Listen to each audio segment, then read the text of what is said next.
तो आइए सुनते हैं मेरे यानी राजेश राज के साथ स्वामी विवेकानंद जी के जीवनी पर एक कहानी जो आपको अलग ही दुनिया में लेकर जाने वाली है। कभी कभी किसी इंसान की जिंदगी में एक रात आती है जो बाकी रातों से अलग होती है। वो रात जिसमें उसे नींद नहीं आती, वो रात जिसमें इंसान अपने आप से पहली बार सच बोलता है। और यही रात एक तूफान की शुरुआत बन जाती है। ये कहानी एक ऐसे लड़के की जो पैदा तो आम घर में हुआ, लेकिन उसके अंदर जो आग थी वो उसे साधारण नहीं रहने देती थी। उसका नाम था नरेंद्र। कलकत्ता, पुराने जमाने का कलकत्ता, शकरी गलियां, पुरानी हवेलियां, दीवारों पर नमी और सड़कों पर फैली हल्की हल्की धुंध। रात का समय था, बारिश थम चुकी थी, लेकिन मिट्टी की खुशबू अब भी हवा में तैर रही थी। गंगा की तरफ से ठंडी हवाएं आती और किसी पुराने मंदिर की घंटी दूर से सुनाई देती। एक छोटे से कमरे में एक तेल का दिया जल रहा था, दिया जिसे किसी उम्मीद की आखिरी लौ हो। और उसी कमरे में एक लड़का बैठा था, पतला चेहरा पर तेज आंखों में बेचैनी। उसकी उंगलियां बार बार कांपती, जैसे दिल में कुछ बोलना चाहता हो लेकिन आवाज ना मिल रही हो। वो लड़का नरेंद्र। उसके सामने किताबें खुली थीं, कॉलेज की किताबें, लेकिन उसकी आंखें किताबों पर नहीं थीं। उसकी आंखें दिए के लौ पर थीं और उसका दिमाग किसी और ही दुनिया में था। उसके अंदर एक सवाल था जो हर दिन बड़ा हो रहा था, एक सवाल जो उसे चैन नहीं लेने देता था। भगवान होते हैं? ये सब बस कहानी है। कमरे के बाहर घर की खामोशी, कभी कभी रसोई से बर्तन की हल्की आवाज आती, कभी मां दबे पांव चलने की आवाज। लेकिन घर की खामोशी सिर्फ खामोशी नहीं थी, ये खामोशी भूख की थी, ये खामोशी डर की थी, ये खामोशी गरीबी की थी। नरेंद्र के पिता अब इस दुनिया में नहीं थे। कुछ महीने पहले ही एक बीमारी ने उन्हें खा लिया था और उनके जाने के बाद घर की छत तो वही थी, लेकिन उस छत के नीचे की दुनिया टूट चुकी थी। मां भी कोशिश करती थी मुस्कुराने की, लेकिन नरेंद्र देख सकता था मां की आंखों के अंदर आंसुओं की नदी बह रही थी और हर आंसू में एक सवाल, अब क्या होगा? पहली भूख नरेंद्र को आज भी याद था। पहली बार भूख कैसे लगती है? वो भूख नहीं थी, वो अपमान था। एक दिन घर में खाने को कुछ नहीं था। मां ने बस इतना कहा, बेटा आज थोड़ा पानी पीकर सो जा। नरेंद्र ने पानी पिया और सोने की कोशिश की, लेकिन रात में जब पेट जलता है तो नींद नहीं आती। उस रात नरेंद्र ने पहली बार महसूस किया, गरीबी सिर्फ पैसे की कमी नहीं होती, गरीबी इंसान की आत्म सम्मान को खा जाती है। और उसी रात उसके अंदर कुछ टूट सा गया, लेकिन उसी टूटने के साथ कुछ बना भी। उसके अंदर आग पैदा हुई, वो आग जो कहती थी मैं हार नहीं मानूंगा। कॉलेज की दुनिया। अगले दिन सुबह नरेंद्र कॉलेज गया। सड़क पर बैलगाड़ी चल रही थी, दुकानों पर लोग चाय पी रहे थे, कोई अखबार पढ़ रहा था, कोई मजाक कर रहा था, लेकिन नरेंद्र अपने अंदर किसी जंग को लेकर चल रहा था। उसके जूते पुराने थे, कपड़े साफ थे लेकिन घिसे हुए। कई लोग उसकी तरफ देखकर हंसते। एक लड़का बोला, देखो ये तो वही गरीब नरेंद्र आ गया। दूसरा बोला, अरे छोड़ो ये तो किताबों का कीड़ा है। नरेंद्र ने कुछ नहीं कहा क्योंकि उसके पास जवाब नहीं था, बस आग थी। सवाल जो आग बन गया। क्लास में प्रोफेसर पढ़ा रहा था, धर्म पर बातें चल रही थी। प्रोफेसर ने हंसते हुए कहा, पूरा क्लास हंस पड़ा।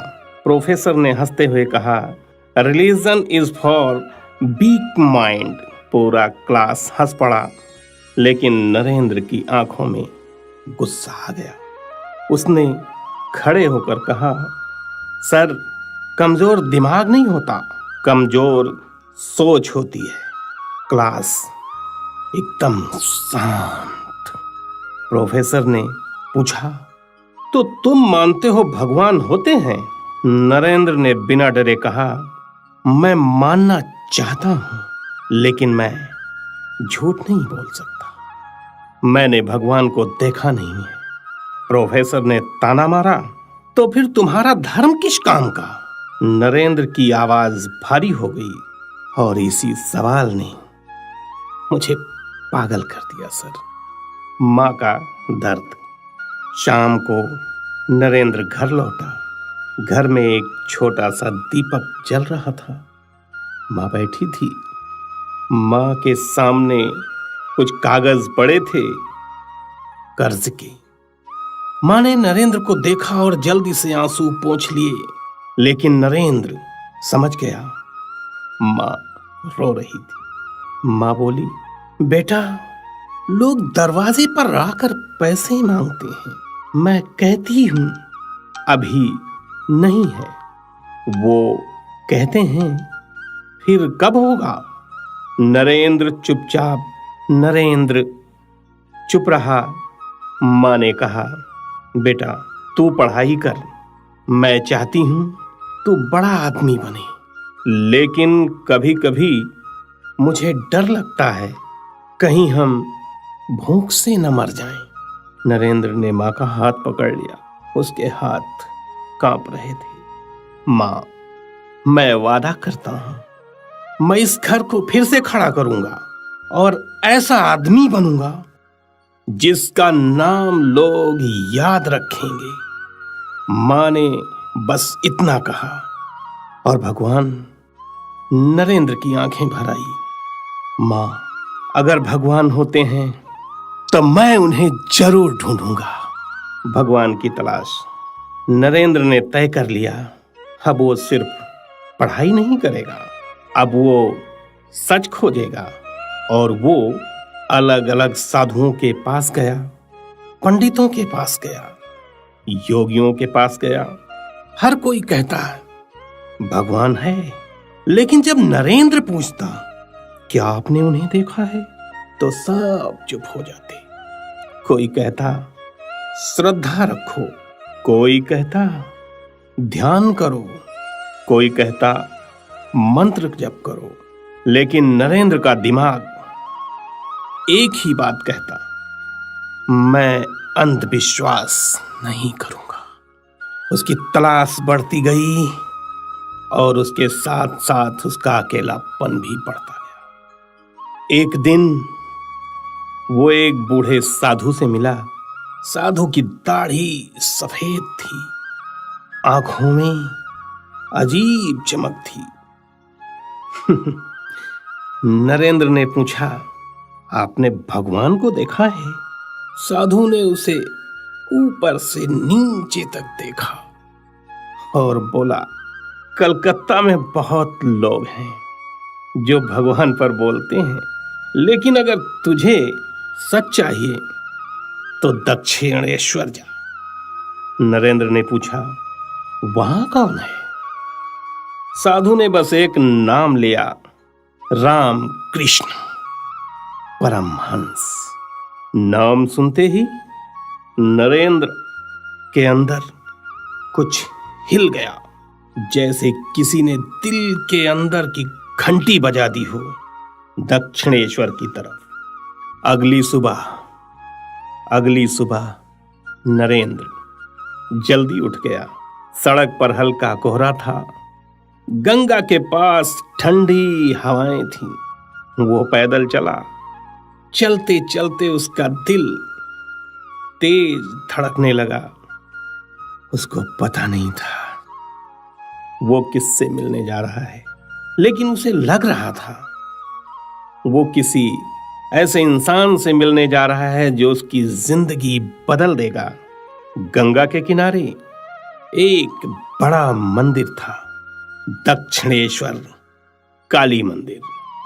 घंटियों की आवाज, फूलों की खुशबू, धूप की गंध और अंदर एक आदमी जिसके कपड़े साधारण थे, मासूम चेहरा और आंखें जैसे किसी बच्चे की। वो आदमी कभी हंसता, कभी रोता, कभी हाथ उठाकर काली मां को पुकारता, मां मां। नरेंद्र को देखकर वो आदमी अचानक रुका और उसकी आंखों में चमक सी आ गई। पहली मुलाकात। रामकृष्ण ने नरेंद्र को देखा और ऐसे मुस्कुराए जैसे खोई हुई चीज मिल गई हो। रामकृष्ण बोले, तू आ गया नरेंद्र। नरेंद्र चौंक गया, आप मेरा नाम कैसे जानते हो? रामकृष्ण हंसे, मैं तुझे कब से जानता हूं। नरेंद्र को गुस्सा आया, मैं ये तमाशा देखने नहीं आया हूं, मैं ये सच जानने आया हूं। रामकृष्ण ने उसकी आंखों में देखा और बड़े आराम से पूछा, भगवान को देखना है? नरेंद्र का गला सूख गया। उसने कहा, हां, लेकिन सिर्फ बातें नहीं, मुझे प्रूफ चाहिए। रामकृष्ण ने धीरे से सिर हिलाया और बोले, ठीक है, हाथ का स्पर्श। रामकृष्ण ने आंखें बंद की और धीरे से नरेंद्र के सिर पर हाथ रख दिया और उसी पल नरेंद्र को लगा जैसे उसका शरीर हल्का हो गया, जैसे उसके आसपास की दुनिया ही गायब हो गई हो। घंटी की आवाज बंद, लोगों की आवाज बंद, हवा बंद, बस एक रोशनी, एक तेज रोशनी जो उसके अंदर उतर रही थी। उसके सीने में गर्मी फैल गई, उसकी आंखों से आंसू बहने लगे, उसके होंठ कांपने लगे। ये क्या है? रामकृष्ण ने धीरे से कहा, तू देख नरेंद्र। नरेंद्र की सांस तेज हो गई। वो डर गया क्योंकि ये अनुभव सामान्य नहीं था। ये ऐसा था जैसे उसके अंदर की दुनिया खुल गई हो। उसने पीछे हटने की कोशिश की, लेकिन उसके पैर नहीं हिले। रामकृष्ण ने आंखें खोली और बोले, अब तू वापस नहीं जा सकेगा। नरेंद्र का डर। नरेंद्र ने कांपते हुए कहा, आपने मेरे साथ क्या कर दिया? रामकृष्ण मुस्कुराए, मैंने कुछ नहीं किया, जो तेरे अंदर था बस मैंने उसे जगा दिया। नरेंद्र को लगा जैसे उसका दिमाग फट जाएगा। वो बाहर भागा, गंगा के किनारे बैठ गया।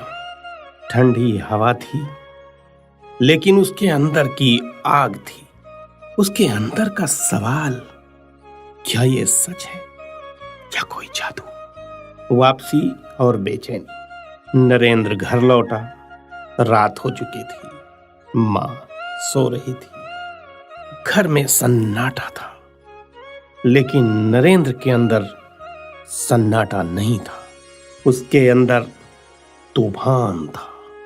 वो बिस्तर पर लेटा, लेकिन आंखें बंद नहीं हुई। दीवार पर लटकती घड़ी टिक टिक कर रही थी और उस टिक टिक के बीच एक आवाज उसके अंदर बोल रही थी, तू सिर्फ अपने लिए नहीं बना, तू दुनिया के लिए बना है।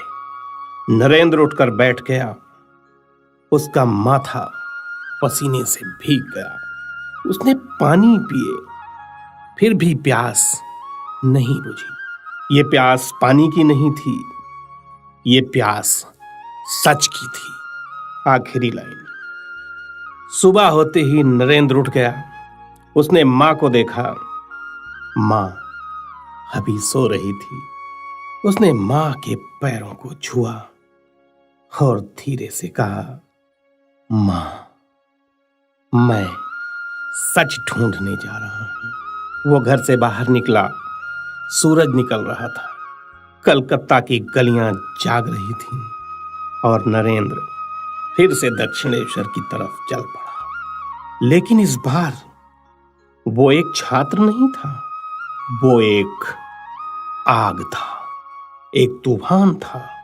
और अब उसका अगला सवाल राम कृष्ण को हिला देने वाला था।